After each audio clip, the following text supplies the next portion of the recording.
नमस्कार। हम स्टार्ट करेंगे प्रसार कार्य या वर्क ऑफ एक्सपेंशन।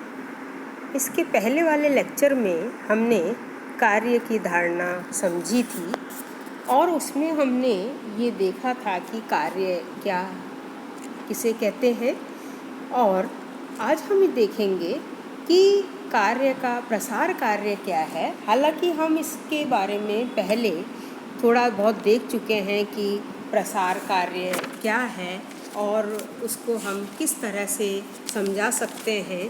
हमने इसके पहले वाले चैप्टर में प्रसार कार्य के बारे में हमने पढ़ा था और उसमें हमने ये देखा था कि जब हम किसी सिलेंडर में, ये जो आप इस डायग्राम में देख रहे हैं, इसमें ये गैस भरी हुई है जिसका कि pressure P1, volume V1, temperature T है, और इसमें जो गैस भरी हुई है और उस पर हमने पिस्टन लगा रखा है जो कि वेटलेस फ्रिक्शनलेस पिस्टन है, और इसमें ये दो रुकावटें हैं, एक है SS और दूसरी है H'।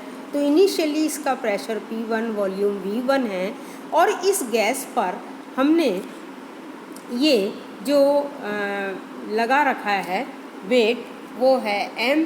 और इसके बाद अब हम इसकी स्लिट S और S ये हम हटा देते हैं, रुकावट SS हटा देते हैं, तो गैस का प्रसार P1 V1 से P2 V2 यानी आयतन V2 तक इसका प्रसार हो जाता है, और इस रुकावट S' से ये यहाँ पर पिस्टन रुक जाता है, तो इसका वॉल्यूम V2 हो जाता है, प्रेशर P2 हो जाता है। और इसके बाद हमने ये देखा था कि इसके द्वारा जो किया गया कार्य है वो हमारे पास टोटल ये आया W = P opposing V2 minus V1। तो ये हमने पहले वाले लेक्चर में देखा था। आज हम देखेंगे कि अब अगर हम यही प्रसार कार्य दो या दो से अधिक पदों में कराते हैं तो इसमें क्या परिवर्तन होते हैं। तो देखिए कि जब हम प्रसार कार्य दो या दो से अधिक पदों में कराते हैं तो क्या होता है।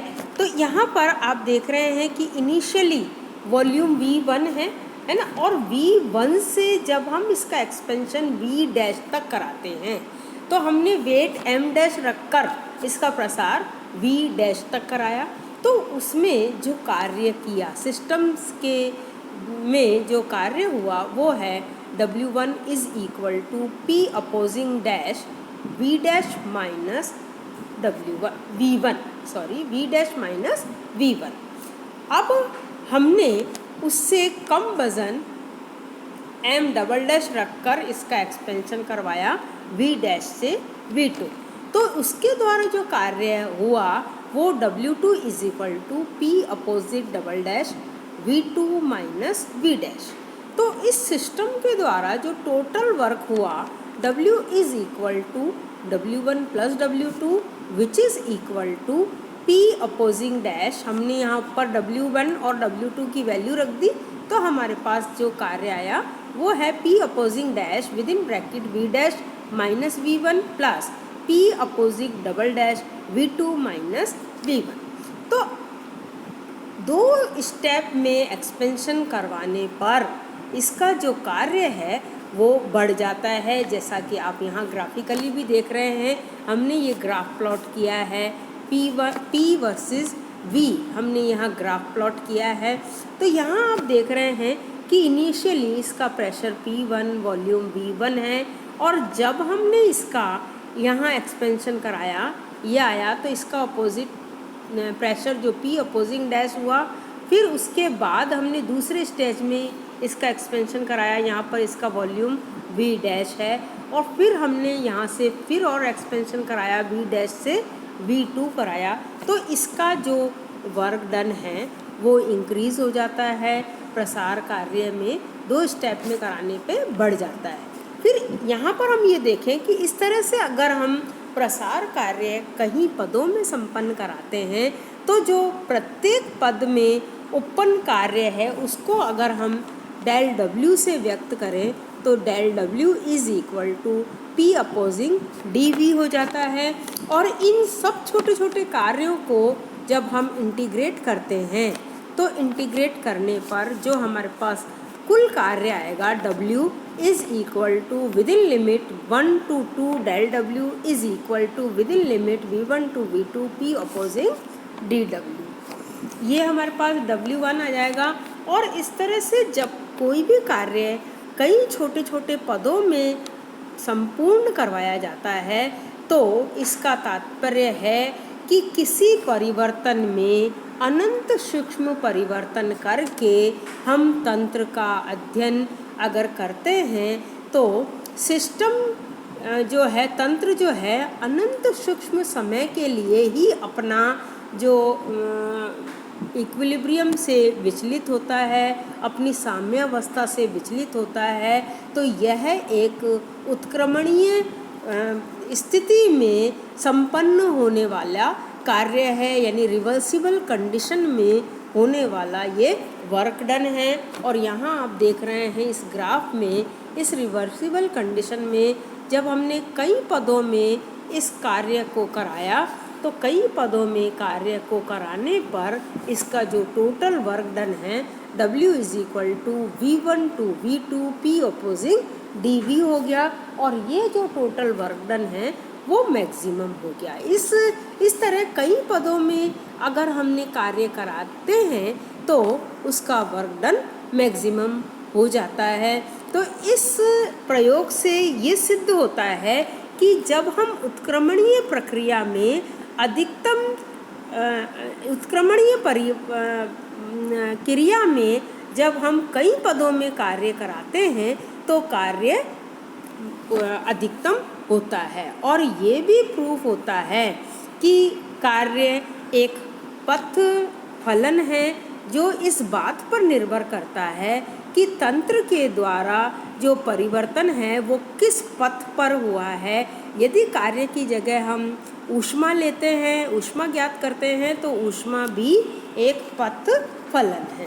तो इस तरह से W maximum is equal to V initial to V final P dV हो जाएगा। इसको हम जनरलाइज कर लेते हैं।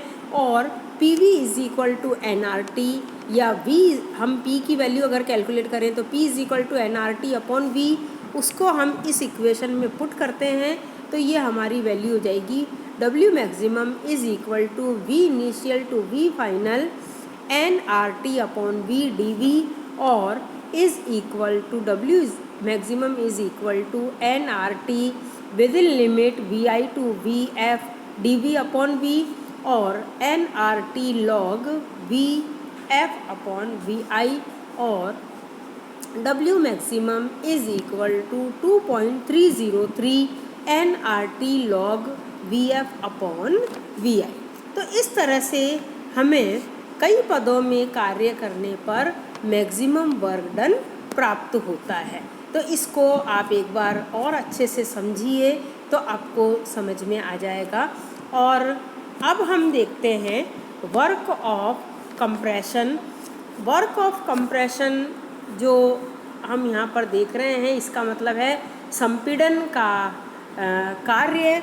तो जब हम गैस का संपीड़न कराते हैं, इसका मतलब है वर्क ऑफ कंप्रेशन या संपीड़न। तो जब किसी तंत्र द्वारा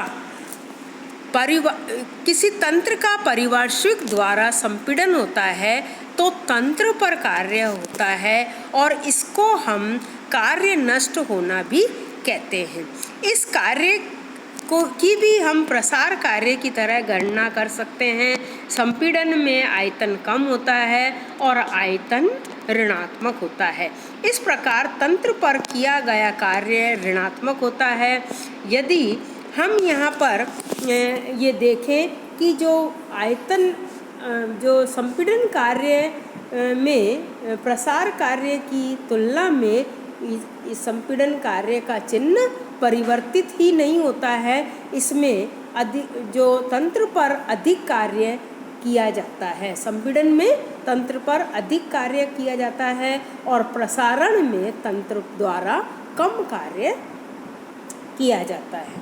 तो इस तरह से हम यहाँ पर अगर विचार करें तो मान लो शुरू में इसका ताप T है, प्रारंभ में इसका आयतन P, जो आयतन और दाब है वो शुरू में मान लो इसका आयतन V2 है ना, और वॉल्यूम P2, आयतन V2 है और जो दाब है वो V2 है।